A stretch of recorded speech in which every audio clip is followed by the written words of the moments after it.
एक टाइम था जब हनी सिंह का गाना रिलीज होता था तो इंडिया की हर जिम, हर गाड़ी, हर पार्टी में सिर्फ वही बजता था। वो हनी सिंह का दौर था जब उन्होंने इंडस्ट्री को ब्राउन रंग और देसी कलाकार जैसे सुपर हिट गाने दिए। लेकिन वो कहते हैं ना, जिंदगी का दौर ऐसा ही है, कभी शिखर तो कभी पतन।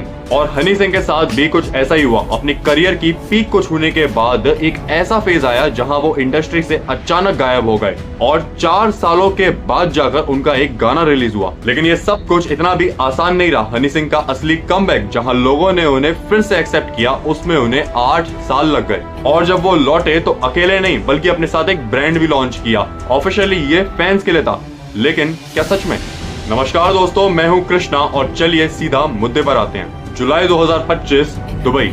हनी सिंह ने टाइटन कंपनी के साथ मिलकर अपनी योयो वॉचेस लॉन्च करी, जिसके सिर्फ 2000 पीसेस ही बनाए गए हैं दुनिया भर के लिए, 1500 मेंस के लिए और 500 विमेंस के लिए। और हर एक पीस के ऊपर हनी सिंह का खुद का किया हुआ सिग्नेचर। अब अगर आप हनी सिंह को 2013 वाले दौर से जानते हो तो आपको ये पता होगा कि हनी सिंह ने आज तक अपनी मर्चेंडाइज तक लॉन्च नहीं करी। तो 20 सालों के करियर के बाद अपना पहला प्रोडक्ट, और वो भी एक वॉच। सच बताना, अगर आप किसी सेलिब्रिटी के फैन हो तो आप उसकी हुडी या कैप तो शायद खरीद लो, लेकिन सिर्फ उसके नाम पर 1 लाख रुपए की घड़ी?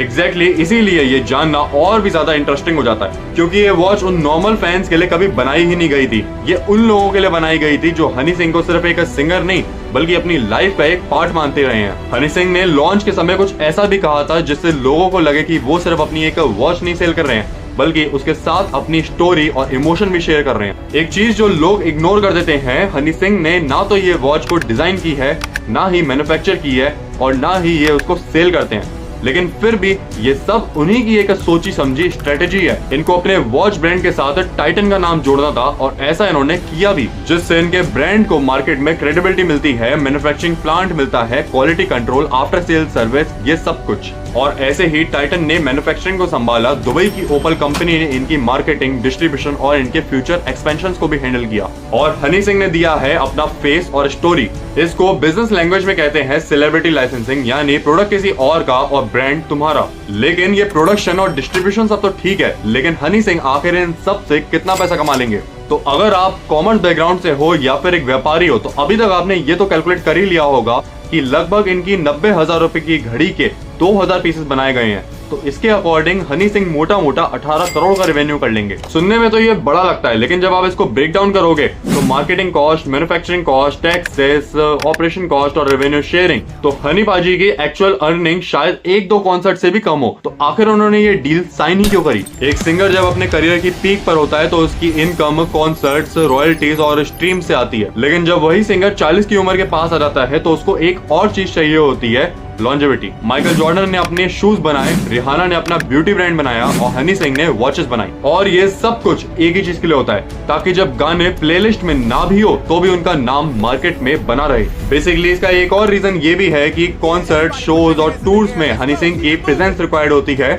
और ये उनकी एक एक्टिव इनकम सोर्स है। बट जब वो अपना एक बिजनेस बिल्ड कर लेते हैं, मार्केटिंग कर लेते हैं, ब्रांडिंग कर लेते हैं और एक स्मूथ सिस्टम बिल्ड कर लेंगे, तो बाद में वही कंपनी उनको एक पैसिव इनकम सोर्स प्रोवाइड करेगी। लेकिन यहाँ पर एक बहुत बड़ी प्रॉब्लम है। देखो, रोलेक्स सर्वाइव करता है क्योंकि वो रोलेक्स है, लेकिन ज्यादातर सेलिब्रिटी ब्रांड्स तब तक ही सर्वाइव कर पाते हैं जब तक उनकी मार्केट में इमेज क्लीन रहे। और तो और ऊपर से हनी सिंह का पास्ट ऑलरेडी कंट्रोवर्शियल रहा है, और जो लग्जरी बायर्स होते हैं वो तो खरीदने से पहले ब्रांड की स्टेबिलिटी को चेक करते हैं, ताकि उनकी इन्वेस्टमेंट एक एसेट बनी रहे, ना कि सिर्फ एक लाइबिलिटी बनकर उनके हाथ पर लटकी रहे। और अगर सब कुछ सही रहता है तो ये फेज 2 में अपनी लग्जरी लाइन को इंट्रोड्यूस करेंगे, यानी आने वाले समय में आपको इनकी तरफ से और भी ज्यादा मॉडल्स देखने को मिल सकते हैं। और इतना सब कुछ करके आज हनी सिंह एक एंटरटेनर से एंटरप्रेन्योर बन रहे हैं। और यहाँ हम सिर्फ न्यूज नहीं बल्कि प्रॉपर रिसर्च और रियल डेटा के साथ आपको एक्सप्लेन करते हैं, ताकि आपको सही इंफॉर्मेशन सबसे पहले मिले। इसलिए अभी आप इस चैनल को सब्सक्राइब कीजिए अपने टाइम में वैल्यू ऐड करने के लिए।